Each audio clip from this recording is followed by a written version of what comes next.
안녕하세요. 책 읽어주는 승무원이에요. 오늘은 호수 속의 여인이라는 소설을 가져와 봤습니다. 그럼 시작해 볼게요. 책을 택한 이유는 두 가지 때문이다. 첫째는 나탈리 포트만 주연으로 애플 TV 드라마 제작이 확정되었다는 것, 즉 어느 정도 재미는 보장되었다는 점. 둘째는 스티븐 킹의 극찬 때문이다. 미국에서 루스랜들과 가장 가까운 작가. 이 책은 당시 여성에게 기대되는 것과 여성이 열망하는 것 사이의 간극을 잘 보여주고 있다. 루스랜들? 찾아보니 유명한 스릴러 작가다. 샵사인 1930년 런던 출생, 루스랜델, 바바라 바인이라는 두 개의 이름으로 소설을 발표한다. 1964년 첫 작품을 발표했고, 작가로서 영국 왕실에서 수여하는 자귀를 받은 영국 최고의 스릴러 작가. 일생 동안 스릴러 소설 분야에서 뛰어난 업적을 이룬 작가에게 수여하는 다이아몬드 대거상을 1991년에 수상했고, 미국에서도 에드거 앨런 포상을 3회 수상했다. 출처, 교보문고 인물 소개. 상의 정체는 잘 모르겠지만, 어찌됐든 엄청난 작가인 모양이다. 아무튼 기대를 안고 펼쳐본 소설은 어쩐지 잘 읽히지가 않았다. 읽는 내내 문장들이 거슬렀다. 원작 자체의 문체 탓인지 아니면 번역의 탓인지는 알 수 없지만 마치 모래를 다져 빵을 만들고자 한 기분이랄까. 멀리도 아니고 바로 앞뒤의 문장조차도 제대로 붙지 않는 느낌이다. 문체도 문체지만 작가가 도입한 소설의 구성 탓도 있을 것이다. 작가는 메인 여주인 메디를 3인칭 시점으로 그리면서도 메디가 만나는 사람들로 매번 시선이 넘어가는 형식을 띈다. 메디가 식당에 방문했을 때 스쳐간 서빙하는 직원의 시선, 메디가 인터뷰한 바텐더의 시선 등이 메디의 시점과 교차되어 그려진다. 메디를 제외한 다른 이들의 시선은 때론 1인칭 시점으로, 때로는 3인칭 시점으로 그려져서 처음에는 무슨 이야기를 하고 있나 감이 잡히지 않을 때가 많다. 물론 영상화가 되면 화자의 목소리나 변경되는 장면으로 충분히 책의 모호한 부분들을 보완할 수 있을 것 같지만 텍스트로 내용에 빠져들게 하기에는 아무래도 한계가 있는 듯 싶다. 아무튼 책 속으로 들어가 보자면 여주 메디는 이제 30대 후반에 접어든 유부녀이다. 남편은 잘나가는 변호사이고 둘 사이에는 아들이 하나 있다. 아무런 부족함이 없는 그녀를 37세 생일을 한 달 앞두고 남편에게 이혼을 선포한다. 물론 남편은 시간을 가지자고 대꾸하고 일단 둘은 별거에 들어간다. 메디는 조그마한 도시로 옮기고 20대 초반 결혼 이후에 지속적으로 받아온 경제적 지원이 끊기자 고가의 결혼 반지를 팔아보지만 생활을 유지하기가 힘들다는 것을 안다. 그래서 일을 시작해볼까 한다. 그곳에서 퍼디라는 연하의 흑인 경찰과 눈이 맞고 그에게서 전해 들은 살인사건에 대한 정보를 기자에게 제공한 대가로 우연찮게 지방잡지사에 취업을 하게 된다.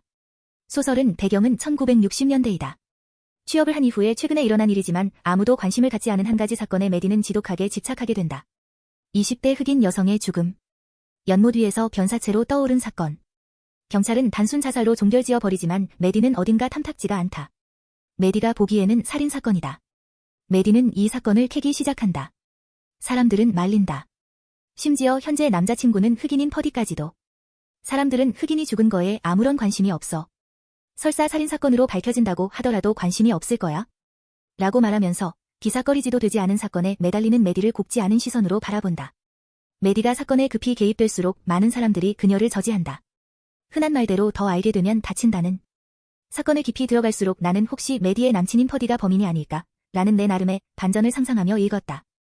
왜냐면 메디는 죽은 흑인 여성이 다음 의원 선거에서 당선이 확실한 70대 남성의 내연녀라는 사실을 알게 되고 소설은 거의 확정적으로 그 남자의 지시로 인한 살인사건으로 몰고 가기 때문이다. 물론 그렇게 시시하게 결론을 내렸다면 스티븐 킹이 강력 추천하지 않았을 테지만 몇 장 넘지 않아서 소설은 반전을 제시한다. 바로 전에 읽었던 홍학의 자리에서도 느꼈던 거지만 이 책 또한 작가가 제시하는 반전이 꽤나 마음에 들지 않았다. 비록 예측하지는 못했지만 어디서 봤을 법한 고리타분한 결말이라고 할까. 소설을 읽으면서 1960년대의 미국에 대해 상상해 볼 수 있어서 좋았다. 흑인들이 어떤 대우를 받으며 살았는지 익히 영화나 드라마로 봤다고 생각했지만 이 정도로 수준일 줄은 상상도 하지 못했다. 또한 스티븐 킹이 지적했듯이 당시 여성에게 기대되는 것과 여성이 열망하는 것 사이의 간극에 대해서도 생각해 보게 되었다. 10대 후반 시절에 굉장히 매력적이었던 메디는 마음만 먹으면 남자들을 유혹해 원하는 것을 아는 여자였고 30대 후반의 유부녀가 된 지금도 비록 젊었을 때보다는 뱃살이 좀 나오긴 했지만 여전히 남자들의 시선이 자신에게 머문다는 것을 알고 있고 그걸 잘 이용할 줄 아는 여자로 나온다. 그런 장점을 활용하여 사건을 해결해 나간다. 유복한 결혼 생활을 제 발로 차고 나와 어릴 적 꿈도 아니었고 글쓰기에 탁월한 재능이 있었던 것도 아니었는데 갑자기 기자가 되었고 결국 성공적인 기자가 되는 메디. 실제로 소설은 19년이 훌쩍 넘어 퓰러처상 최종 후보로도 올라가며 성공적인 기자로서 사람들 앞에서 연설을 하는 장면으로 끝이 난다.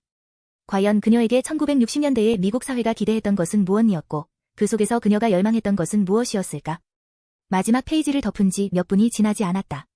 생각을 조금 더 가다듬는데 며칠의 시간이 필요할 듯 싶다. 개인적으로 책으로는 권장하고 싶지는 않네요. 읽기가 약간 버겁다고 할까요? 다만 영상화가 된다면 꽤나 흥미롭게 그려질 것 같습니다. 애플TV 강추. 이상 책 읽어주는 승무원이었어요. 오늘 함께한 독서 비행은 즐거우셨나요? 그럼 다음에 또 이용해주세요.